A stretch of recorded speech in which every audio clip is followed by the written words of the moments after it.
So because Aiden doesn't care, no one cares. I don't see about, I don't know. I love art. I absolutely have a great appreciation for it, but clay is not art. I don't see how clay is art, especially when you just find a piece and they're like, because oh, it's art. from like millions of years ago. That's not art. That's a piece of history. There's a difference. It's still There's art a for them. distinguishable difference. You watch like no, man hours they went. That's into not making that? art. That was just a base that they use. That's not. It's a, some later time we will talk about. No, we won't ever talk about art. I'll talk about art. We will ultimately talk about history at some point, but we won't really talk about art. All right, so we were talking about genetics again. Dakota. So we were talking about basic kinds of crosses: monohybrid, single trait crosses, dihybrid, double trait crosses, and then a trihybrid cross where we have 3 traits. Do you have any questions on that material?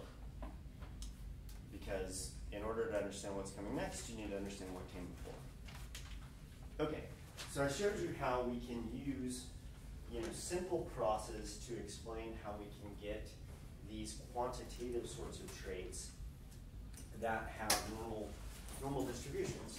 So if we were to take go out and measure all of the students at Williamsville College, we would find that height in humans has this normally shaped curve.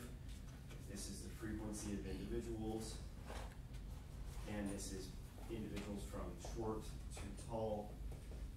And whenever you see a normal distribution like this, you can go back and think that this distribution is just being determined by lots of different genes, each gene having a small effect on the ultimate phenotype. When we look at the color of seeds in wheat, we see the same kind of thing going on, where dark red seeds are due to individuals being homozygous dominant for all 3 traits, and the lightest wheat seeds being individuals who are homozygous recessive for all of these traits. So the color of wheat seeds is determined by, in this case, 3 different genes. Each gene contributes a little bit to the darkness of the red color in wheat grains. And it gives you this distribution. 1/16 is dark red seeds, 1/16 is white red seeds, 6, 15, 20, 15, 6, which is exactly what we showed when we went through this ourselves. It's common enough. I just have it ingrained in my memory banks. So you get this normal distribution of seed color in wheat. So if we have these traits that ultimately can be quantified using basic statistics,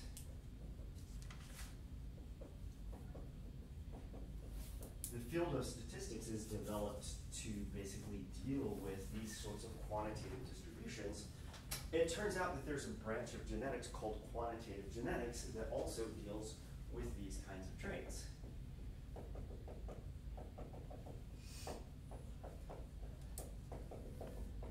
So you might be thinking to yourself, well, Dr. Kowinski, you've been teaching us these single trait crosses and these double trait crosses with garden peas. Peas is an agricultural crop. Shouldn't we just worry about simple Mendelian sort of genetics, doing these simple crosses?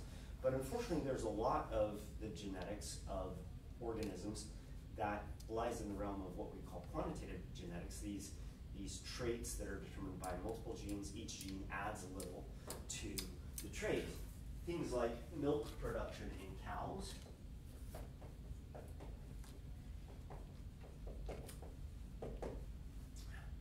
the weight of beef cattle, all of these kinds of things that deal with productivity of organisms turn out to be these types of traits that have normal distributions because that distribution is underlain by multiple genes, each gene adding a little bit to the phenotype. And so we need tools for dealing with this kind of variation because this kind of variation is very important to certain kinds of farmers. The amount of oil in corn kernels, so vegetable oil that you squeeze out of corn is one of the things that follows this type of inheritance. And so these quantitative traits or these additive traits, sometimes they're called additive genetic traits.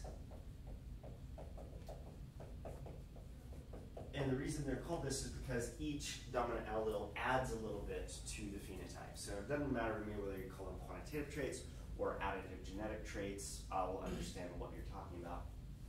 Some people prefer the additive moniker because of the additive nature of each dominant allele. Each dominant allele adds something to the phenotype. Well, as it turns out, we can analyze these kinds of traits without doing crosses.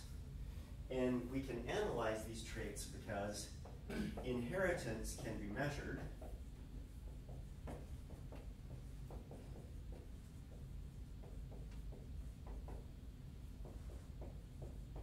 by examining the resemblance among relatives.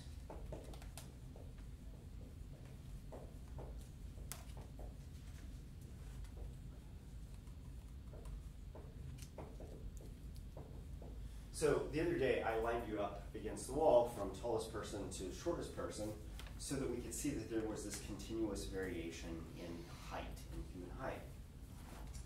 If we looked at you and your siblings' heights and we looked at your parents' heights, one of the things that we would find is that if we took the average of your parents' height from short parents on average to tall parents, so mid-parent is just the average of your mom and dad. You have two parents, and if you have those two things average, you just add them up and divide by 2. Whatever your average height of your parents is, and then we look at the average of all of you and all of your siblings, average offspring height, we would actually find that these two characters are correlated. And they're correlated with one another because there's an underlying genetic basis of height in humans. So people with tall parents have tall children. People who are short on average will have short children. Now, it could be, remember, this is the universe of possibilities that come out of two individuals with medium red seeds being crossed. So these are two individuals that are heterozygous for both traits. So this is the cross that's being done up there. So these are two individuals of average seed redness. And keep in mind that out of that comes the possibility of producing the most red seeds and the least red seeds. In the same way that if we were talking about height, average individuals who are average height could produce the tallest humans on the planet as well as the shortest humans on the planet, because if you get all of the recessive alleles crossed with all of the recessive alleles, you end up producing the shortest individual. If you get all of the dominant alleles crossing with all of the dominant alleles, you get the tallest individuals. But those are going to be rare cases because those are only 1/16 out of the possibilities. So a relatively rare possibility. Where are most of the offspring going to fall? Most of the offspring are going to fall somewhere here in the middle of the distribution. Average height. So average height parents will tend to produce average height offspring. Tall parents are by definition parents with lots of dominant alleles.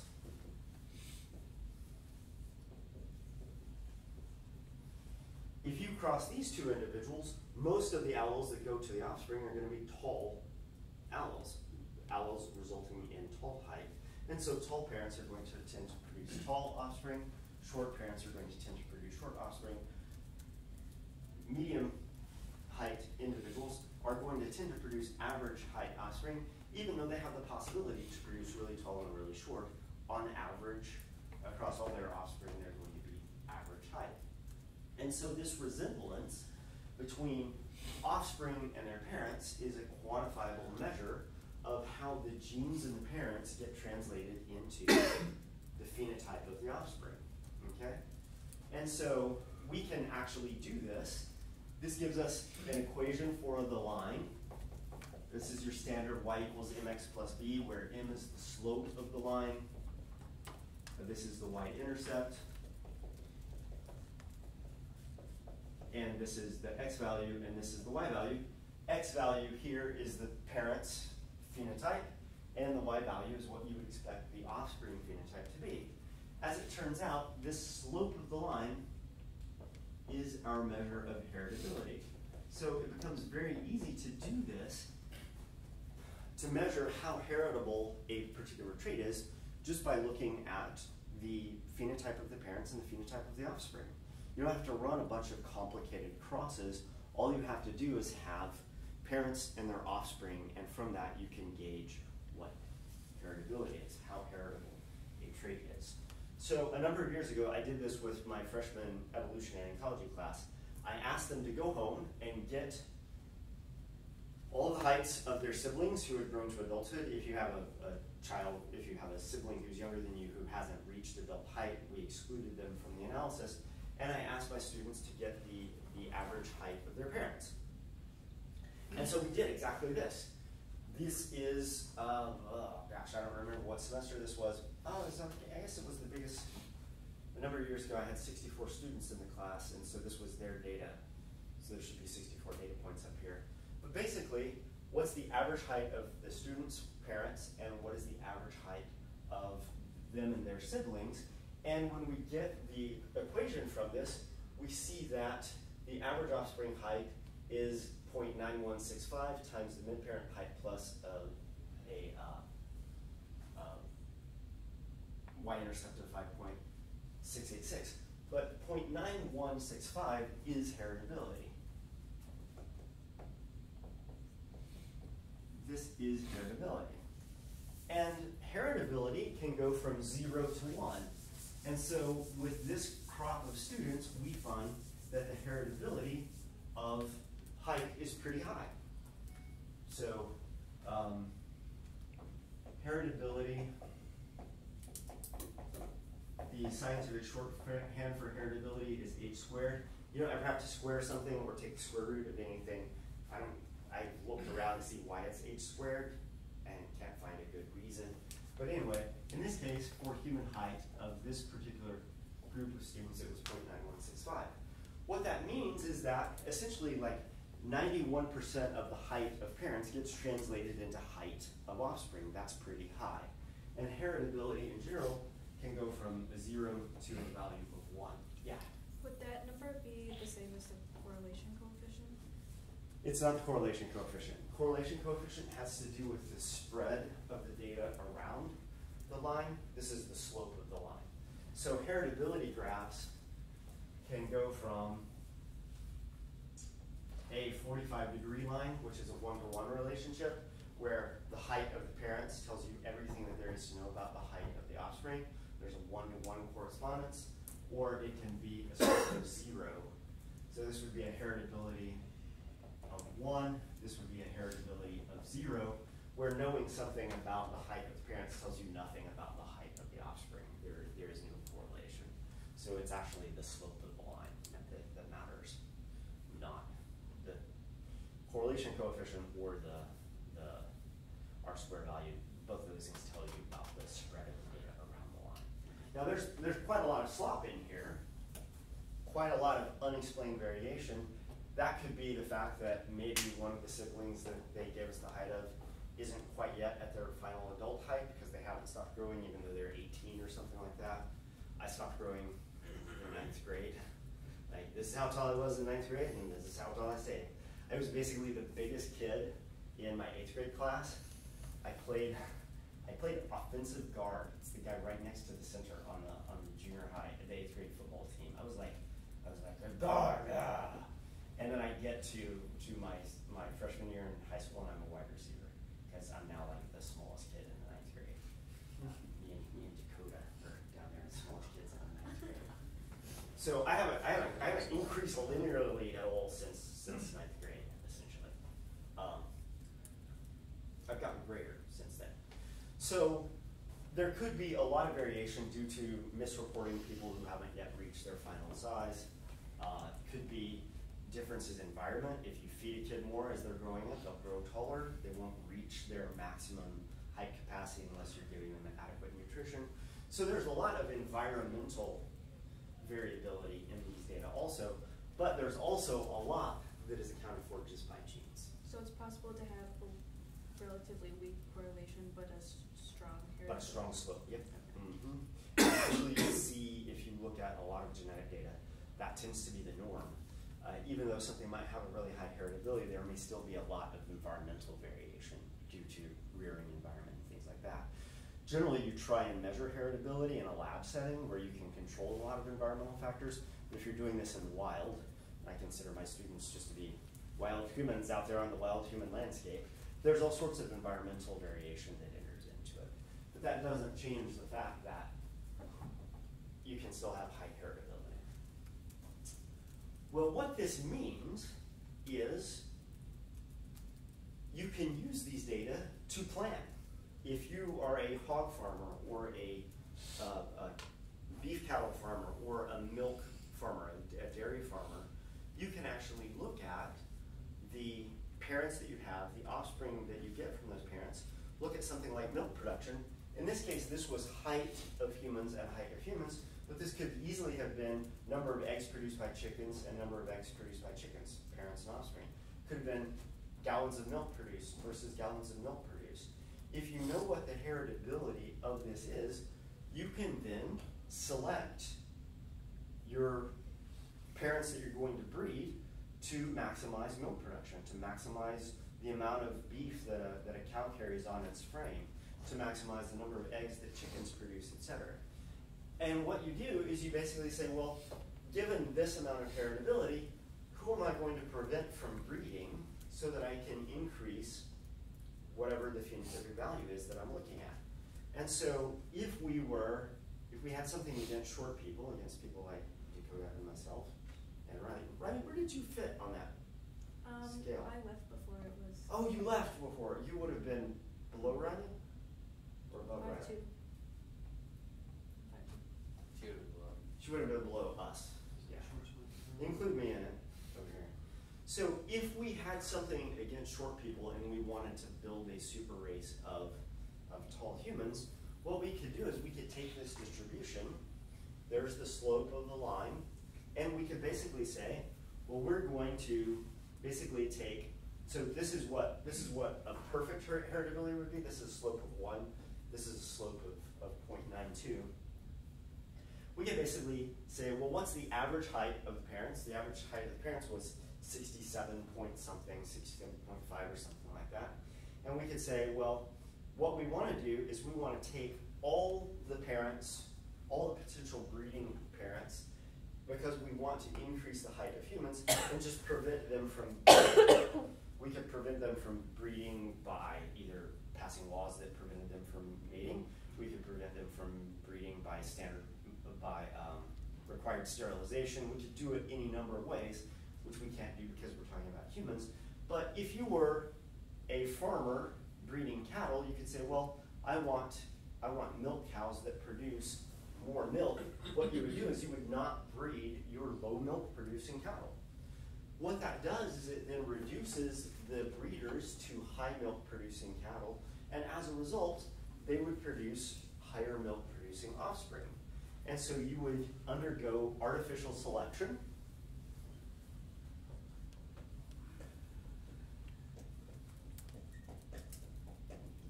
Where the degree of selection, S, is equal to the difference between the pre-selection mean, the post-selection mean,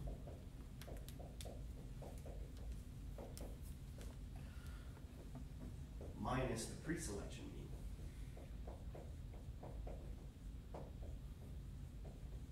What's the average height before selection? What's the average height after selection?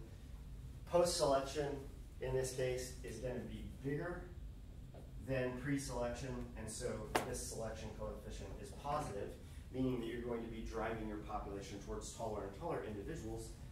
And the response to selection, if you want to know how much you should expect your population to increase, that increase, if you take a population that was at this mean, you prevent these individuals from breeding, which means that you now have a population that is at this mean, the degree to which you expect the offspring population to respond is mediated by the heritability. And so you can actually mathematically calculate how much we expect offspring height to change given some level of selection on parent height. So the response to selection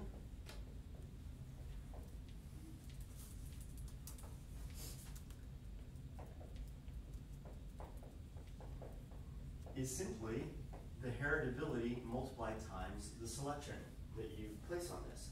So in this case, it would be 0.9165 times whatever selection was, which I have on the next slide, 2.41. So the difference between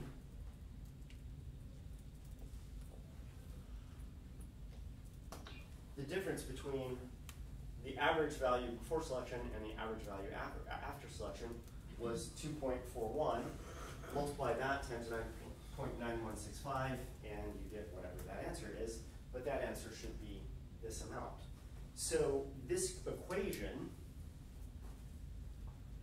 the response to selection is equal to heritability times the selection coefficient. This is the evolutionary response to selection.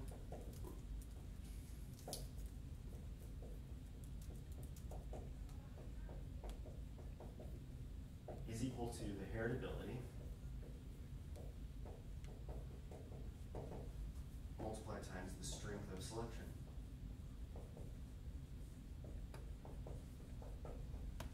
This was an equation that was derived back in the 1930s by a guy named R.A. Fisher.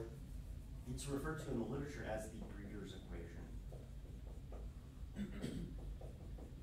Because it's an equation that breeders can use if they know what the heritability is of a trait and they want to experience a certain change in phenotype in the offspring. They can then calculate how strong selection they need to exert towards their population of cows or whatever it is that they have. If you know what the heritability is, you have a particular targeted change in your population, then that can tell you how much selection to exert on that population. And so this equation comes out of this diagram where this arrow represents selection,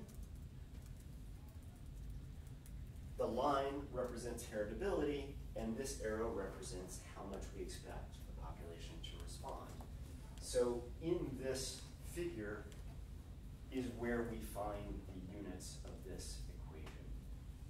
And so if we have this breeder's equation, this is the heritability, this is selection, and so we should expect the population to change about 2.21 inches from one generation to the next if we exert this level of selection on the population, and we should see that that ends up being about, it was at 67 something, 68 something, 69 something, so about 2.1 inches is, or 2.2 inches is what it increased.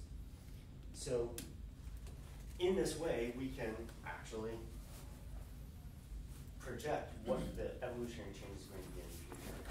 Or if we know what kind of change we want and we know heritability, we can then plug those in and solve for how much selection we need to exert. And if you're a farmer and you want to experience a certain gain in milk production or something like that, you may find that in order to take your population of cows that you currently have producing milk, to get them to that target, you wouldn't have anybody breeding with anybody because you don't have that much variation in your cows. You may have to do this over a series of generations in order to achieve the amount that you need. So if you're wanting a really huge gain in milk production, you have a certain heritability, but you don't have a lot of variability in your cattle herd, in your dairy cow herd. You might actually have to have lower selection each year, but over a series of years you can get to that target. But this equation would tell you how long you would have to wait essentially to reach your gains if you have a reduced number of dairy cows. So this is just one way of getting at this issue. Another way of getting at it is you can say, well, the y-axis in this case is the average offspring height. If I want to know what the y-axis or what the average offspring height is going to be after selection, I can basically say, well, what's the height of humans after selection happened, put it into the equation that relates this to the height. So I've put in whatever the post-selection height is here. And if we do that, this is the post-selection height times the slope plus the y-intercept. What that gets us to is 69.685, which would presumably be the height of the offspring after selection had occurred. And when we look at that, this is what we calculated. This is what we found before. When we do that subtraction, it should give us the same thing as what we found before, and it's almost the same. So it doesn't matter how you think about it mathematically. I find this the most productive way of thinking about it. But you can also think about it just in terms of this relationship that is essentially just the slope of a line. Yeah. So if something like this were on a test, what would it look like? How would we come up with these numbers? Oh, so if I was going to give you this on a test, I would give you this figure without all the accoutrements. And so from this, you can basically figure out the most crucial thing, which is the heritability. Once you have the heritability, I would have to then give you something like the strength of selection in order for you to figure something out. I could give you the pre-selection mean and the post-selection mean and make you figure out what the strength of selection is, and then plug that into the equation to figure out what the change in trait value is from one generation to the next. But I would always give you something like this as a beginning point, and then I would have to give you whatever information I wanted you to have about selection after that. So we could do positive selection, where we want the population to be getting bigger and bigger with respect to whatever the phenotype is. We could have negative selection, where we wanted the population to get smaller and smaller relative to whatever the phenotype is. Doesn't really matter. Negative selection would just mean that we were selecting in a way that the pre-selection mean was bigger than the post-selection mean. This thing would go negative, and you would see the population, rather than getting bigger, it would get smaller in whatever that metric is. So I would always start with a heritability diagram. And then from there, you know what heritability is, and then the things that don't show you is, okay, we have this population. Now what are we going to do with this? Are we going to try and get cows that produce more milk, chickens that produce more eggs? Or for some reason, do we want chickens who produce less eggs? Although I don't know why farmer would want that. In the same way, we're going to see corn oil here in a minute that gets selected on. As a corn farmer, if you're producing corn for the vegetable oil market, you might want to select for corn with more oil content in it. And so, but if you were wanting to put corn into the ethanol pipeline, you would actually want corn with more starch. And so you would select against oil content because that would increase starch content. But you would be positively selecting for starch content, and then oil would probably just be drugged along with it. So it doesn't matter which direction you're selecting, post-selection minus pre-selection. If you're doing positive selection where you want things to get bigger, this won't be bigger than that, and selection will be positive. If you want to downgrade whatever the phenotype is, then pre-selection will be bigger than post-selection. This will be negative. And so the movement, the change will be negative because you're multiplying times the negative right there. I'll add a couple of selection breeders' equations problems to the genetics worksheet. I haven't finished adding things to it. This afternoon, I'll try and add some of that too, so you can have some practice doing this. What's interesting about